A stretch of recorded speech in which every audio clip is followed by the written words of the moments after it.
நீங்க 52 லேக்ல கொடுங்கியூர்ல 700 square feet land வாங்கலாம்னு இருக்கீங்களா? அதுவும் திருத்தங்கல் நாடார் காலேஜ்ல இருந்து 100 மீட்டர்ஸ்ல இருக்கு. இங்க லேண்ட் எல்லாமே 20x35 சைஸ்ல இருக்கு. இங்க நீங்க 700 ஸ்கொயர் ஃபீட் லேண்ட் வாங்குனீங்கன்னா 53 லேக்ஸ் வரும். 1000 ஸ்கொயர் ஃபீட் பில்டப் பண்ண உங்களுக்கு 22 லேக்ஸ் வரும். ரிஜிஸ்ட்ரேஷனுக்கு ஒரு 3 லேக்ஸ் வரும். டோட்டலா 78 லேக்ஸ்ல உங்களால ஒரு அழகான இண்டிவிஜுவல் ஹவுஸ் கொடுங்கியூர்ல பில்ட் பண்ண முடியும். அது மட்டும் இல்லாம Madhavaram milk colony metro station நம்ம சைட்ல இருந்து 10 மினிட்ஸ்ல ரீச் ஆயிடலாம். நம்ம லேண்ட் கொடுங்கியூர்ல இருக்கறனால உங்களால ஈஸியா மாத்தூர், மணலி, மூலக்கடை, மாதவரம், வியாசர்பாடிக்கு எல்லாத்துக்கும் 360 டிகிரி கனெக்டிவிட்டி இருக்கு. இன்னும் இந்த லேண்ட பத்தி ஃபுல்லா தெரிஞ்சுக்க லேண்ட் கமெண்ட் பண்ணுங்க. நான் உங்களுக்கு டிஎம்ல டீடைல் சென்ட் பண்றேன்.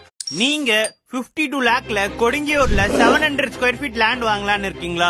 அதுவும் திருத்தங்கல் நாடார் காலேஜ்ல இருந்து 100 மீட்டர்ஸ்ல இருக்கு. இங்க லேண்ட் எல்லாமே 20x35 சைஸ்ல இருக்கு. இங்க நீங்க 700 ஸ்கொயர் ஃபீட் லேண்ட் வாங்குனீங்கன்னா 53 லேக்ஸ் வரும். 1000 ஸ்கொயர் ஃபீட் பில்டப் பண்ண உங்களுக்கு 22 லேக்ஸ் வரும். ரிஜிஸ்ட்ரேஷனுக்கு ஒரு 3 லேக்ஸ் வரும். டோட்டலா 78 லேக்ஸ்ல உங்களால ஒரு அழகான இண்டிவிஜுவல் ஹவுஸ் கொடுங்கியூர்ல பில்ட் பண்ண முடியும். அது மட்டும் இல்லாம Madhavaram milk colony metro station நம்ம சைட்ல இருந்து 10 மினிட்ஸ்ல ரீச் ஆயிடலாம். நம்ம லேண்ட் கொடுங்கியூர்ல இருக்கறனால உங்களால ஈஸியா மாத்தூர், மணலி, மூலக்கடை, மாதவரம், வியாசர்பாடிக்கு எல்லாத்துக்கும் 360 டிகிரி கனெக்டிவிட்டி இருக்கு. இன்னும் இந்த லேண்ட பத்தி ஃபுல்லா தெரிஞ்சுக்க லேண்ட் கமெண்ட் பண்ணுங்க. நான் உங்களுக்கு டிஎம்ல டீடைல் சென்ட் பண்றேன்.